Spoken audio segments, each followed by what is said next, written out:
Hi hello friends, welcome to my channel.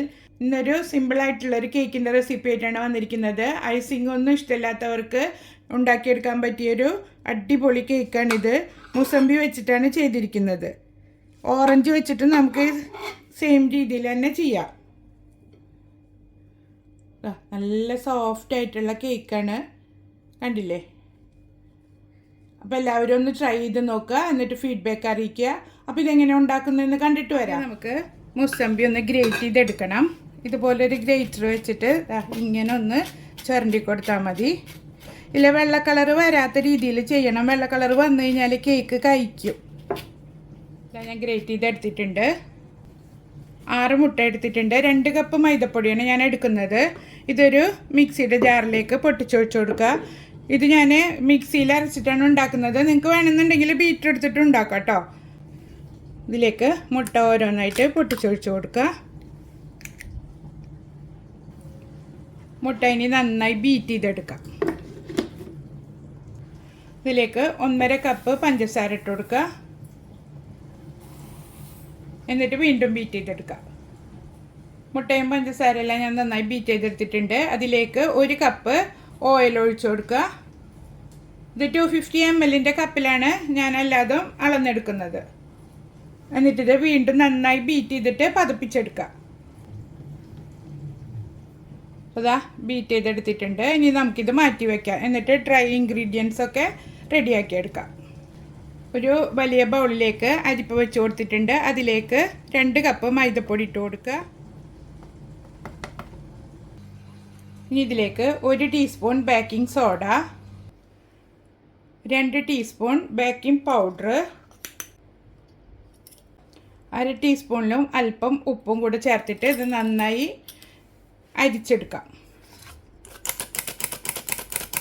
ഒരു 2-3 പ്രാവശ്യം അരിച്ചെടുക്കുക. നന്നായി അരിച്ചെടുത്തിട്ടുണ്ട്. അതിനൊന്ന് മിക്സ് ചെയ്തിട്ടും എടുത്തിട്ടുണ്ട്. ഇനി നമുക്ക് ഇതിലേക്ക് ആവശ്യമുള്ള മുസമ്പി ജ്യൂസ് റെഡിയാക്കി എടുക്കാം. ഇത് മുസമ്പിയിലും ഉണ്ടാക്കാം, ഓറഞ്ചിലും ഉണ്ടാക്കാം. ഞാനിപ്പോൾ ഇത് മുസമ്പിയിലാണ് ഉണ്ടാക്കുന്നത്. ഒട്ടും വെള്ളം ചേർക്കാതെ ഇതുപോലെ ഇങ്ങനെ പിഴിഞ്ഞെടുത്തിട്ട് ഉണ്ടാക്കാം. അതല്ലെങ്കിൽ നമുക്ക് മിക്സിയിലിട്ടിട്ട് വെള്ളം ചേർക്കാതെ അടിച്ചെടുത്തിട്ടും ഉണ്ടാക്കാം. ഡ്രൈ ഇൻഗ്രീഡിയൻസിലേക്ക് നമ്മൾ അടിച്ചു വച്ചിരിക്കുന്ന മുട്ടയും ഓയിലും പഞ്ചസാരയൊക്കെ ഇല്ല, അത് ഇതിലേക്ക് ഒഴിച്ചു കൊടുക്കുക. കുറേശ്ശെ ഒഴിച്ചിട്ട് മിക്സ് ചെയ്തെടുക്കുക.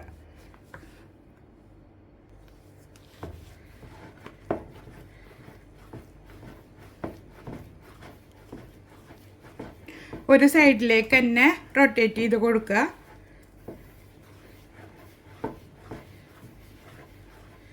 ബാക്കി കൂടെ ഒഴിച്ചു കൊടുക്കുക. മുസമ്പി ജ്യൂസ് നമുക്ക് വേണ്ടത് 1 കപ്പാണ്. ഒട്ടും വെള്ളം ചേർക്കാതെ പിഴിഞ്ഞെടുക്കണം.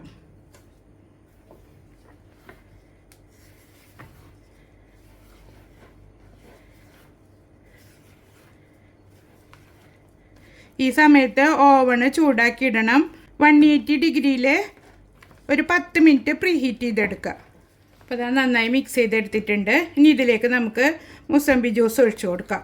ഇത് ഐസിങ് ഒന്നും ഇഷ്ടമില്ലാത്തവർക്ക് കഴിക്കാൻ പറ്റിയ നല്ല അടിപൊളി ഒരു കേക്കാണ്. ഇതിലേക്ക് നമ്മൾ ഗ്രേറ്റ് ചെയ്ത് വെച്ചിരിക്കുന്ന മുസമ്പിയുടെ തോല് ആദ്യം ഇട്ട് കൊടുക്കുക. അതിനുശേഷം ജ്യൂസ് ഒഴിച്ചു കൊടുക്കുക. ജ്യൂസ് ഫുള്ളായിട്ട് തന്നെ ഒഴിക്കരുത്. കുറേശ്ശെ ചേർത്തിട്ട് മിക്സ് ചെയ്തിട്ട് ബാക്കി ഒഴിച്ചു കൊടുക്കുക.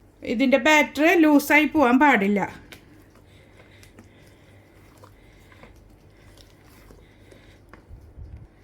അപ്പോൾ ഇതാ മിക്സ് ചെയ്തെടുത്തിട്ടുണ്ട്. പിന്നെ മുറിഞ്ഞു വീഴുന്ന ഒരു പരുവത്തിലാണ് ഇത് കിട്ടേണ്ടത്. ഇനി നമുക്കിത് കേക്ക് ട്രേയിലേക്ക് മാറ്റാം.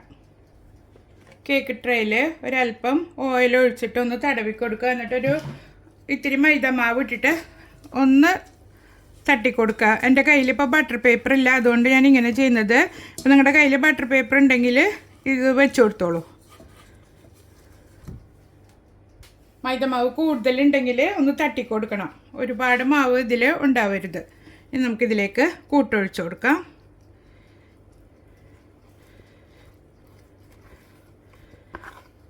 കേക്ക് ട്രേയുടെ ഒരു 3/4 ഭാഗത്തോളം മാവ് ഉണ്ടാവാൻ പാടുള്ളൂ. അല്ലെങ്കിൽ ഇത് ബേക്കായി വരുമ്പോൾ പൊങ്ങി പുറത്തേക്ക് പോകും. മാവ് ഒഴിച്ചതിന് ശേഷം നമുക്കിതൊന്ന് ഇങ്ങനെ ടാപ്പ് ചെയ്ത് കൊടുക്കാം, എയർ ബബിൾസൊക്കെ പോകാൻ വേണ്ടിയിട്ട്.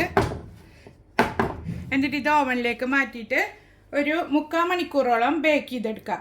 നിങ്ങളുടെ ഓവനിൻ്റെ ടെമ്പറേച്ചറിൻ്റെ സിസ്റ്റമൊക്കെ നിങ്ങൾക്ക് അറിയണതല്ല, അതിനനുസരിച്ചിട്ട് ബേക്ക് ചെയ്തെടുക്കുക.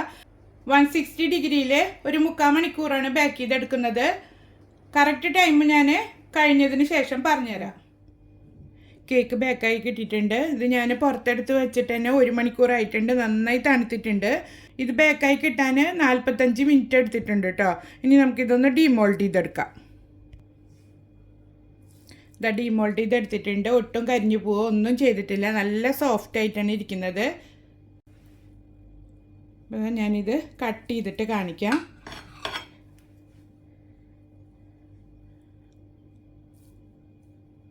നിങ്ങൾക്ക് കാണുമ്പോൾ തന്നെ മനസ്സിലാവുണ്ടാവും ഇതിൻ്റെ ഒരു സോഫ്റ്റ്നെസ്. എല്ലാവരും ട്രൈ ചെയ്ത് നോക്കിയിട്ട് ഫീഡ്ബാക്ക് അറിയിക്കുക. ഇതുപോലുള്ള വീഡിയോസ് നിങ്ങൾക്ക് ഇഷ്ടമാവുകയാണെങ്കിൽ എൻ്റെ ചാനൽ സബ്സ്ക്രൈബ് ചെയ്യാനും ലൈക്ക് ചെയ്യാനും ഫ്രണ്ട്സിനും റിലേറ്റീവ്സിനും ഷെയർ ചെയ്ത് കൊടുക്കാനും മറക്കരുത്. അടുത്തൊരു വീഡിയോയുമായിട്ട് വീണ്ടും കാണാം. Thank you for watching.